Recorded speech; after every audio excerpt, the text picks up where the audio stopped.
error of our Probably. thinking. In other words, everything he did was to correct our thinking, Okay.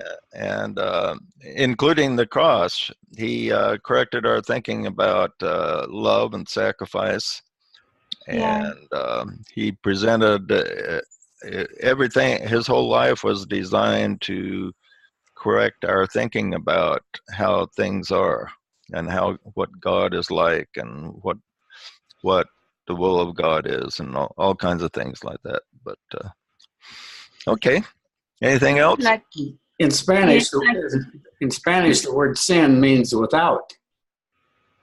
Without? Yeah. Oh, that's interesting.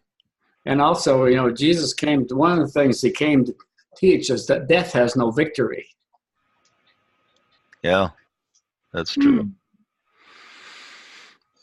Okay, we'll need to move on to white magic so we can get through with the lesson. So, officially starting the class, we ended with these words where DK says, "So work not for joy, but towards it. Not for reward, but from the inner need to help. Not for gratitude, but from the urge that comes from having seen the vision and realization of the part you had to play in bridging that vision down to earth." I may be the first person that's ever read this and had this thought, but what this made me think of was dogs. I'm sure everybody here has had a dog at one time or another. We don't have one, but we babysit Artie's, our grandkid's dog, every a couple times a week usually. So we get, and plus I've had a number of dogs in my life, and my kids have had dogs, and so I've had a lot of interaction with dogs, and they're interesting animals to study. And you notice that a dog really likes to belong. You put it with other dogs and it's really happy because they have a chemistry together and they interact and they have a sense of belonging with the other dogs. And then when the dog is in the house by itself, it looks for ways to make itself useful and belong. So if there's anybody outside or a mailman approaching, it'll start barking. Or if there's any sign of danger, he's there to warn everybody in the house about it. So he has this sense of mission that he wants to belong and he wants to be useful. Anybody notice that about your dog? How your dog really wants to be useful to you? Who here is a dog lover? Okay, Stacy, you ever notice that about a dog? How he really wants to be useful? Yeah. So anyway, Yeah, it seems like I was going to say, yeah, it definitely seems that way, and it's appropriate thinking. yeah, I mean, they all do have that certain instinct in them that they want to be. Yeah, they want to be useful. They want to be valuable to their masters. And it kind of made me think we're kind of like dogs, but on a higher level. We want to be useful to the masters, to Christ, to God, to humanity, and we want to be useful. And so there's two ways to approach it. He says either you can just approach it from the angle of grabbing the ultimate joy, or else enjoying the journey and being useful along the journey. And the DK points out that being useful along the journey, making yourself useful as you go along, that's where the real joy and happiness and fulfillment comes from, not from the end product. In other words, you don't say, I want happiness and I'm going to do this to make me happy. You chart out the journey, and the journey will make you happy automatically, and you don't have to think about being happy. It will just come. Just like your dog when he finds a place in your home that he feels he belongs and he's being of use to you, he's happy, wagging his tail, and he's proud of himself for warning you about the mailman coming or whatever. And he thinks he's really accomplished something, and that makes him makes him happy. Okay, and we're a little bit that way too, but on a higher level, when we feel that we've made the right step, or we've done some service for a fellow man, or we've made some type of accomplishment where we kind of fit in, it gives us a sense of fulfillment. Same principle as with our pets, but we're kind of like the pets of the masters, you know, and they probably look upon us as we look upon our pets to some degree, you know. I've thought of that many times. I teach my pets that there's three main rules of life. One, have fun. Two, learn new things. And three, become a useful member of a group. Yeah, yeah. And that's really key when you think about it. You know, like, I think all of us, we want to be useful.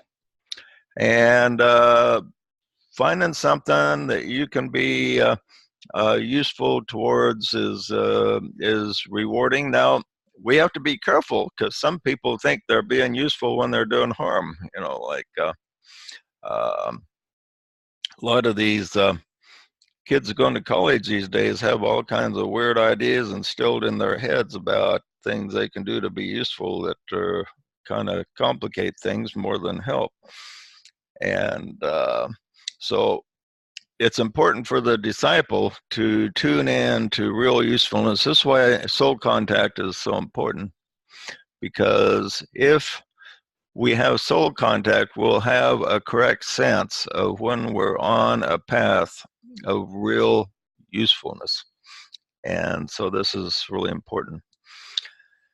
Now, he points out that the fulfillment, he kind of defines some of these. First of all, he says, he talks about three feelings that come from fulfillment. The first, he says, is happiness.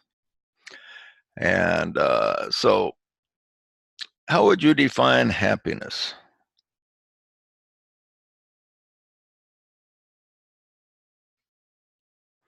Let's see, let's pick on somebody who we haven't picked on for a while. Blaine, you've been writing a lot about happiness. How would you define happiness? Yeah, I wrote a book, titled How to Become Happy. So I would define happiness as peace, contentment, and love and joy, despite what's going on, despite what may be going on around you. Okay. Now, DK says happiness is that which has its seat in the emotions and is a personality reaction. And then he goes on to joy. Joy is a higher level above happiness. And how would you differentiate between happiness and joy?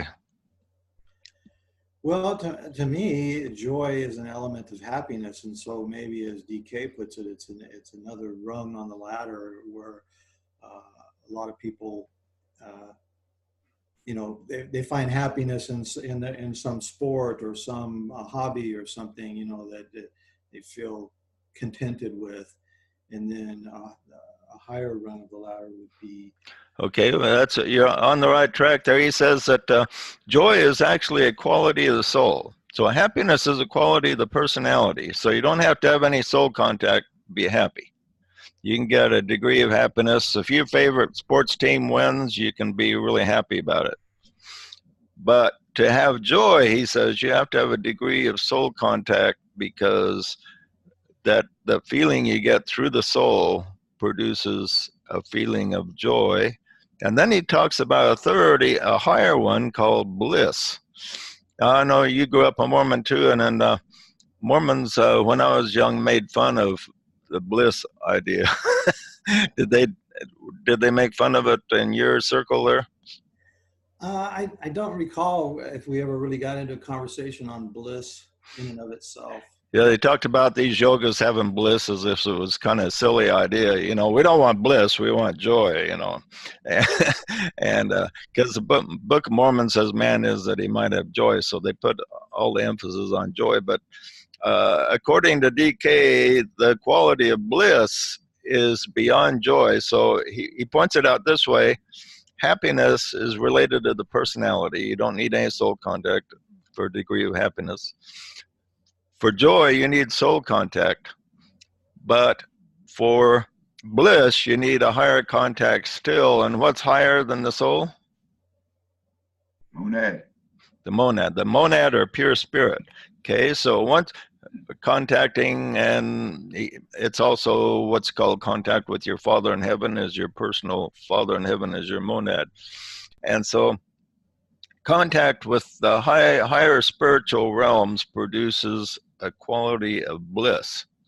And he says, he defines bliss this way. He says, it's a nature of the spirit about which speculation is fruitless until the soul realizes its oneness with the Father. So when Jesus said, I and my Father are one, he acknowledged that his mental state was in a state of bliss because of the oneness which he shared. In my And book, this is the highest state that not too many have reached. Yeah, Blaine? in my book, I think basically what I did is lump this all in under happiness and degrees of happiness. There's one thing I discovered, and the reason I wrote my book was because after my divorce, I went into a severe depression and all this kind of thing. And then I pulled myself out of it. And I realized that my happiness was tied up in my relationship with my ex-wife and different things like that. And that all those things could go away and that would make me unhappy. And I was like, well, that's not real. That's not a good type of happiness to have. And then I discovered that happiness comes from within. And I would probably put that on the level of joy. Yeah, in other words, you found joy is more permanent. It's not based on whether or not other people are cooperating in your life. Yes, and this is how you could be content and when everything else around you seems to be falling apart. You can be content, be at peace still, because now it can't be taken away from you. Your happiness isn't tied up in your marriage, your relationship, your place on the sports team, or whatever the situation might be. Right, like if we're watching the Super Bowl and your favorite team loses, you may not be happy, but if you're in a state of joy, it doesn't touch the joy that's a part of you. And You may not be happy for a while, but the inner joy is still there because it's not related to the Super Bowl game. if one was to use integrated circuitry terminology, happiness is a case of like a logic if-then gate, whereas joy is like, it's like the connection to the power supply. It's just a flick of the switch. There's no if or then, or you know, first this then that. It's like it's boom, it's just there. It's a huge potential that you can just tap into, period. Yeah. Okay, then he moves on here and he talks about how, you know, the general state of happiness of many people is determined on the outer form, but he says it is vital importance that to realize that in the destruction of the form lies hid the secret of all evolution. He says, think not this is a truism. So as we go along, like Blaine, he had said his happiness was tied up to his family and his wife, and then he goes through a divorce, and so he has his form shattered. But what did it do? Because he had the right attitude, it caused him to take a step forward and to evolve. And I noticed this in him. I noticed it quite a bit, that he seemed to take quite a number of steps forward in his spiritual progression after his divorce. Now, it could have been the opposite. He could have, if he would have taken it wrong, he could have just been sour the rest of his life. But he took it as he looked at it and says, well, what do I do next? And he moved forward instead of backwards. So the destruction of the form lies hid the secret of all evolution. And he pointed out that even though we suffered a lot in World War II, he says what it did, it destroyed a lot of old forms, and we built new forms that were better. Now, a lot of them are starting to crystallize again, so some of them need destroyed all over again. But the destruction of forms causes new and better forms to materialize. At that Most time, of the time, but not always. But there's opportunity there. At that time in my life, it seemed like it was the end of the world when, everything that I was used to fell apart. Yeah. Now I look back and I think that was one of the best things that ever happened to me. Yeah. Think Think of this: in the destruction of the form lies hid secret of all evolution. That probably really rings true to you now, and it probably wouldn't have a few years ago. Yeah, no, but it was almost 6 years ago that happened. And so, yeah, at the time I thought it was the end of the world. And then, I got tired of being depressed and upset. And like you said, yeah, I could have just succumbed to the depression and just been a bitter old man after that. And I decided, you know what, I don't want to feel like this anymore. And so I started going through a series of things, and stuff that I had learned over my lifetime came to me to try and to do, and so it was like, oh, so that was what all that learning was for, Yeah. And Well, yeah, everything that happens, see, before we were born, we planned out our lives. And there's probably maybe half a dozen points in your life that happen to you that you don't really like, that you actually planned. But because when we're planning it, we're in a space where we're one with the soul, and we're just looking at what will benefit us. But when we're down here and going through it, we would think, boy, I would have never planned this for myself. But we probably did. I don't think I was at a point where I could not move forward spiritually unless that whole form fell apart like it did. So yeah, it was probably planned by me. Yeah, probably so. He says we're always building. Always the building of the form, always its utilization for as long as possible, always the destruction of the form when it hinders and cramps the expanding light, always the rapid reconstruction of a new form. Such has been the method since the commencement of the eon. Well, a lot of truth in that succinct statement. We build the form.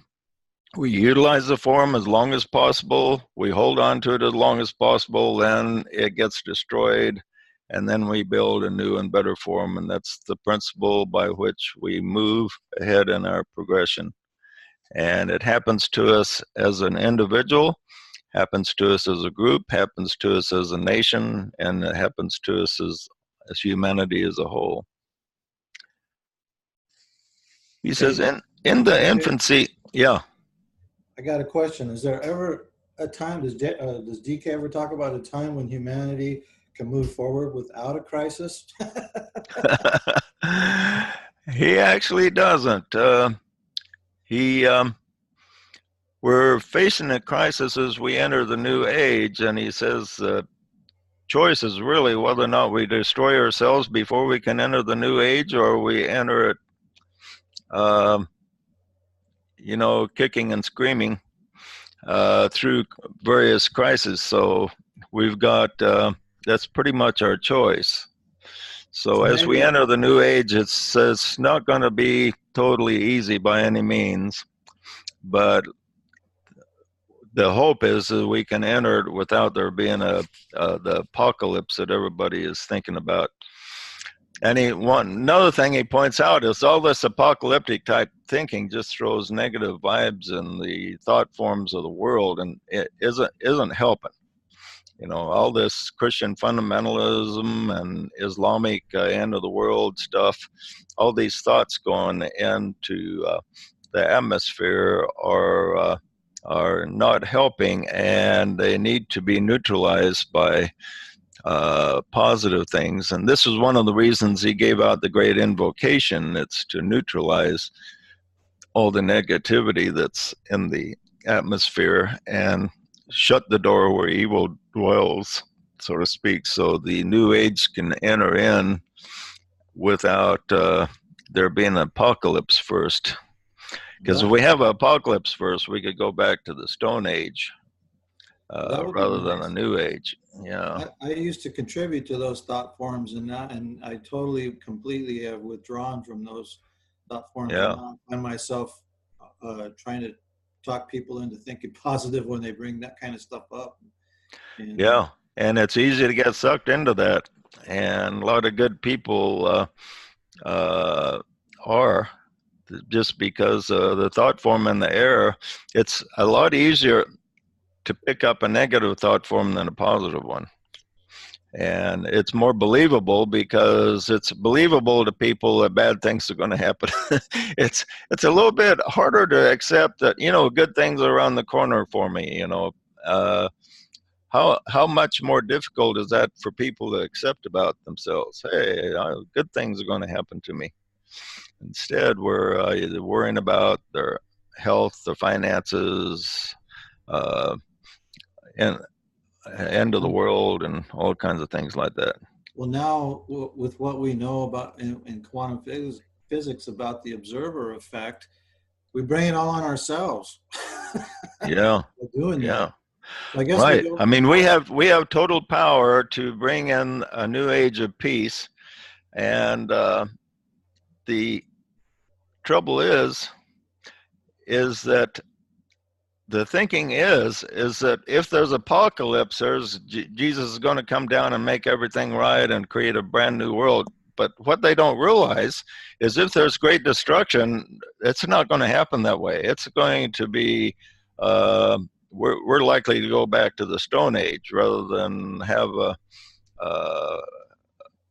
a paradise created. So this is where they're deceived, and we need to take the bull by the horns. And this is where the Christian world is really deceived. They think, well, I'll just stay. I don't worry about war with North Korea or China or Russia because it's all in God's will. I'm just going to sit back and let things happen. And instead of participating positively, a lot of them are looking forward to the apocalypse so Jesus can come and create paradise for them. And but just like when World War II came, a lot of people thought that was the end of the world. But no Jesus showed up to bring paradise. We had to rebuild from scratch after World War II. There was no big deliverance on a supernatural basis.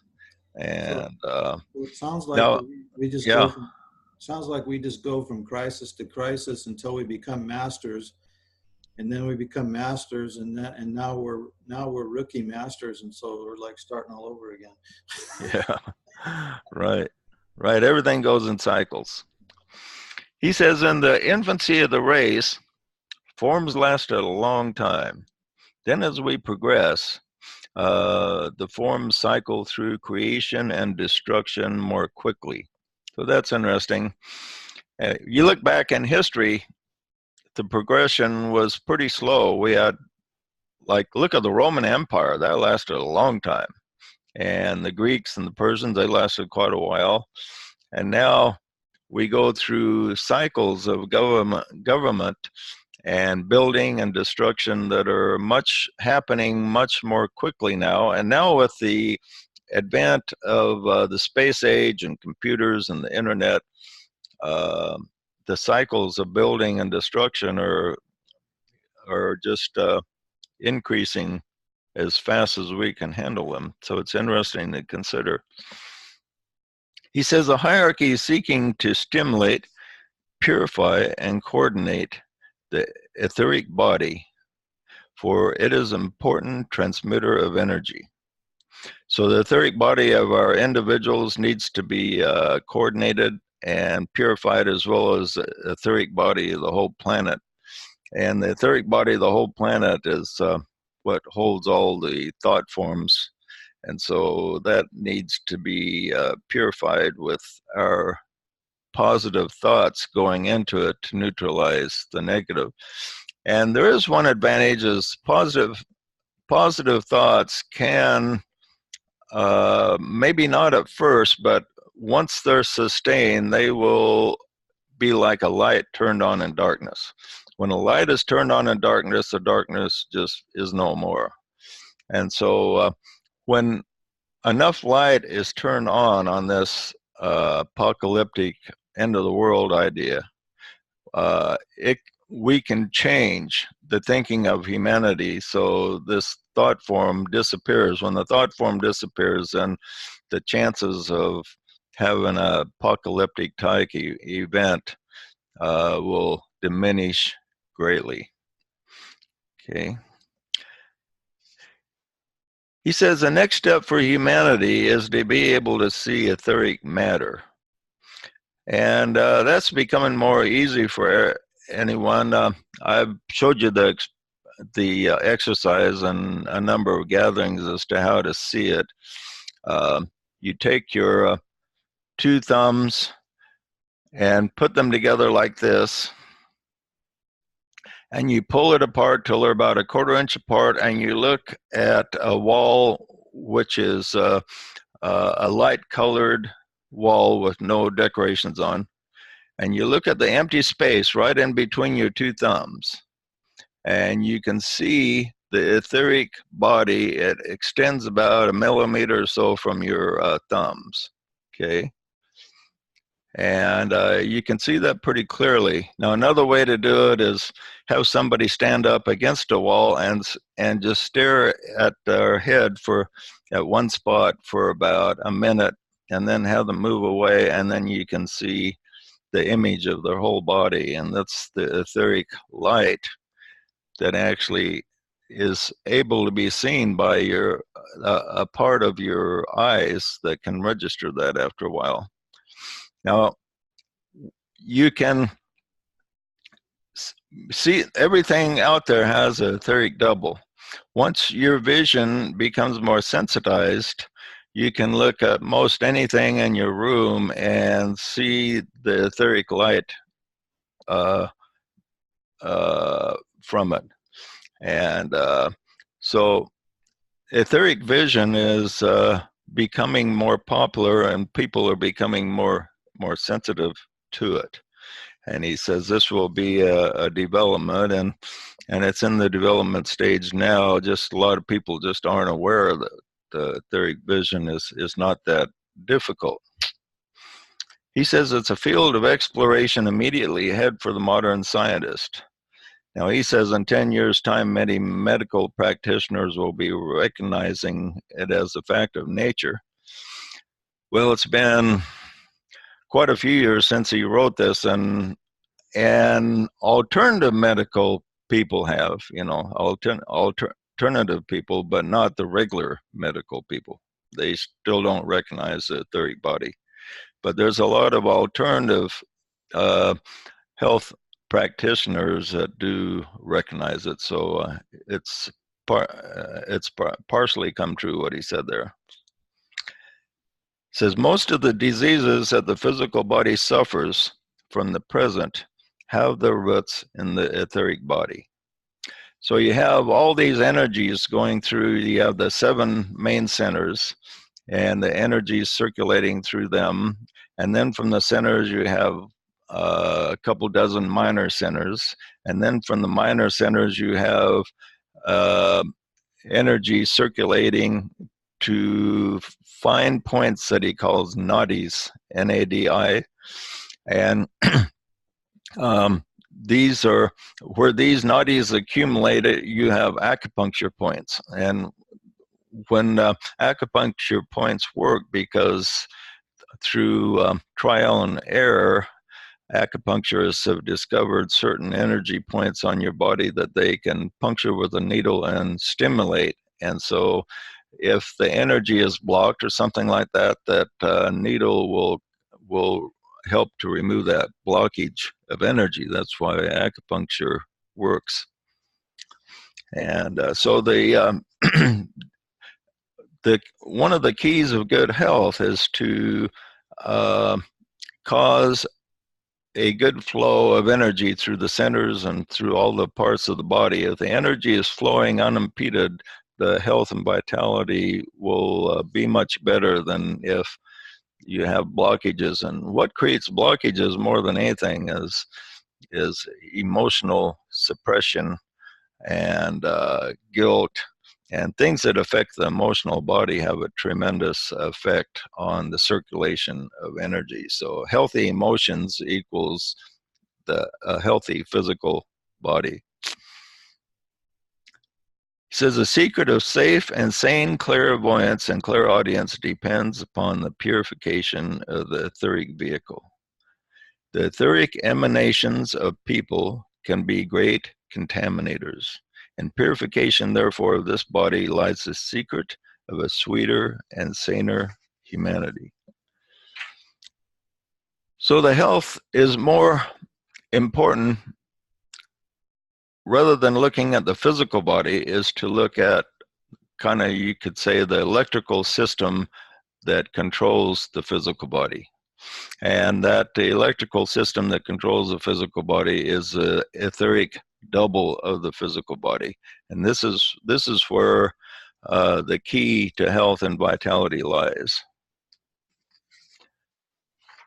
He says, not only is the etheric bodies of humans important, but so is the etheric body of the whole planet. The body of the spirit of the earth, different from the planetary logos. He points out that we've all heard about the planetary logos, and but there's another great entity called the spirit of the earth. And so you have several entities occupying the earth. The planetary logos is the sum total of all the life on the earth, and Sanat Kamara, who's often called the planetary logos, is really just like the spokesman for the planetary logos. He could actually be replaced by somebody else, and he could be the spokesman, but the actual planetary logos would be the same. But Sanat Kamara is the representative of the intelligence of the whole earth, and he can tune in. He is one with the life of the planet, so he can access anything within that life. Then you have the spirit of the earth, which is another entity, which he doesn't say very much about, but it's like the higher self of the earth, so to speak. So the earth itself has a lower self and a higher self, just like we do. And so they're considered two different entities, yet they're one, in the same way that your soul seems to be a different entity from you, but in a higher reality, you're one because you're a shadow of your soul. So the earth has a higher and lower self, just as we do. Okay. He says the etheric body is being vivified by etheric atoms are slowly increasing in vibration due to the coming in of the seventh ray. So we have atoms that make up our physical body, and scientists can study them with their instruments. But the etheric body is also made up of atoms. And he says these are being stimulated and increasing in energy because of the seventh ray coming in.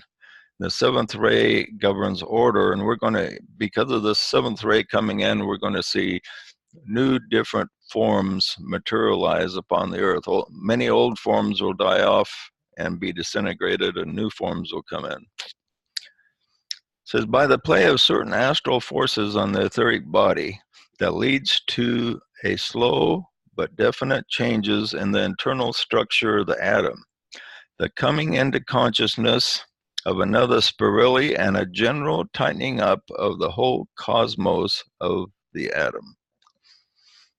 So these not only etheric forces, but astral forces will, he says, play upon the etheric body and upon the atoms in it and cause a change in the structure in atoms themselves. Now, by the use of the inner planes, by the Mahakohen, one of the powerful talismans of the seventh ray, the spirit of the earth, it might be noted, is of slow and gradual arousing. He is on the involutionary arc. He talks more about the spirit of the earth here. And he passes on to the evolutionary in some dim and distant future. Therefore, he will not carry us with him, but he serves our purpose now, offering us a home within his body, yet remaining disassociated from us. The devas of the ethers from this very stimulation are consequently hastening forward in evolution and approximating also nearer to their ideal.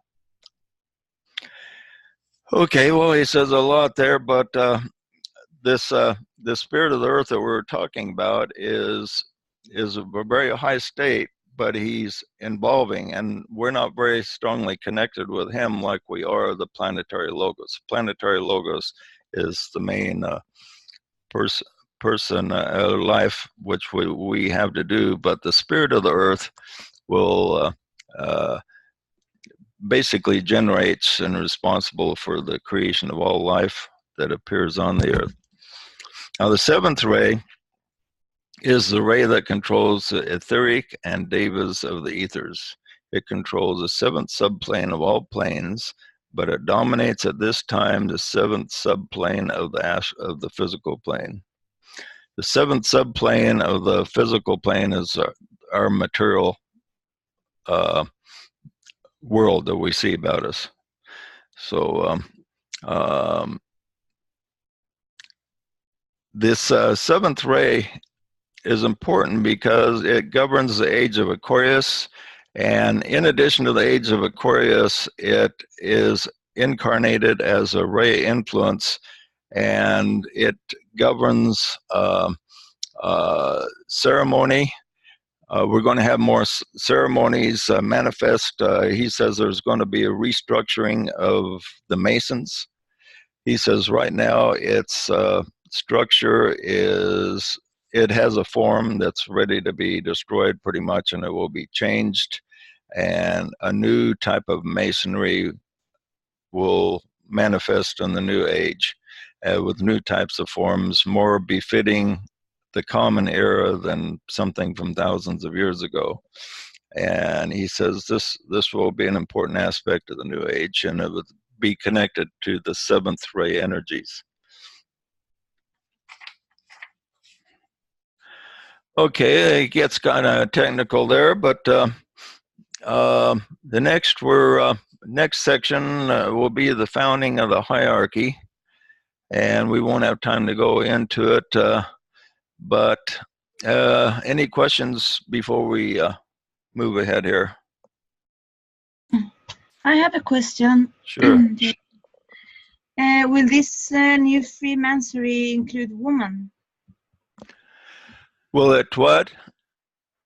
Will it include women?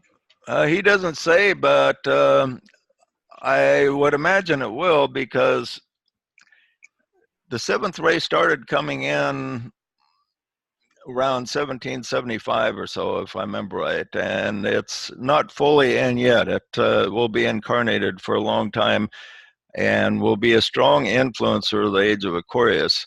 And you notice that the female energy started coming into our understanding about the same time that Newton developed his laws of gravity. And magnetism and gravity are female energies. Female energies hold everything together. And like light and radiance are male energies. Now, the difference between female and light and male energies is that male energies in the past have been very visible. Up until the days of Newton, people didn't even understand gravity or know what it was or even have a name for it, pretty much. But it's a little bit like females. they always talked about the female mystique. The female was mysterious. That's one thing about the females that has always been in man's mind from the beginning, is that they're mysterious. Hard to understand. We don't understand why they think the way they think and all this. But as soon as the theories of gravity started coming in, which is a female energy, mankind started looking at understanding the invisible more. And now we're beginning to see that the forces that hold the universe together are just as important as all those things that we can see in the universe. Okay, so that which we can't see is just as important as that which we can see. And before we realized that, we thought, well, men were dominant, and a lot of women even wanted to be men, wished they could be men, because being a man seemed to be where everything was, you know, because men were visible, and we just concentrated on the visible. Now we're understanding that the invisible is just as an important ingredient. As a matter of fact, it's the half of the creation of the whole universe is the invisible part mixed with the visible, and we're understanding that, and our understanding is just increasing all the time. So females will have an equal or maybe even greater than equal role because of karma. Like right now, I don't know about in your country, but the United States, more females are graduating from college than males. And just a few years ago, it was about 2/3 males and 1/3 female, or something like that. And but a lot of things are reversing in favor of the female, and part of this is karma, because the females right now have karma on their side to catch up. But the invisible is becoming much more visible and much more in our consciousness than it was in the past. So in everything that all the benefits of the new age that come into being will be available, I believe, for men and women, except maybe a handful of circles where the people are not very progressed. But yeah. So I think we might even have females create a new Masonic order. They might be figure they don't like the old one, so maybe they'll be one a scientific female group will do it. Who knows? One scientific thought to consider, that magnetism bends light. So the female does bend the male in a lot of ways. Boy, ain't that the truth? Yeah, I tell you. And when a female decides she wants something, you better pay attention, is what I found out. Okay, any other comments and questions before we sign off? I have one more. I want to show you the computer, my new computer I just built. Oh, okay. Edward's got built that yourself, huh? Yeah, I felt like Frankenstein. It's alive. So what kind of, do you have one of those flash drive, hard drives on there? Yes. Whatever they're called? 1 terabyte solid state hard drive. Solid state, yeah, that's what I'm looking for. It even has a water-cooled heart. Really? Wow. Okay. And how fast is the processor?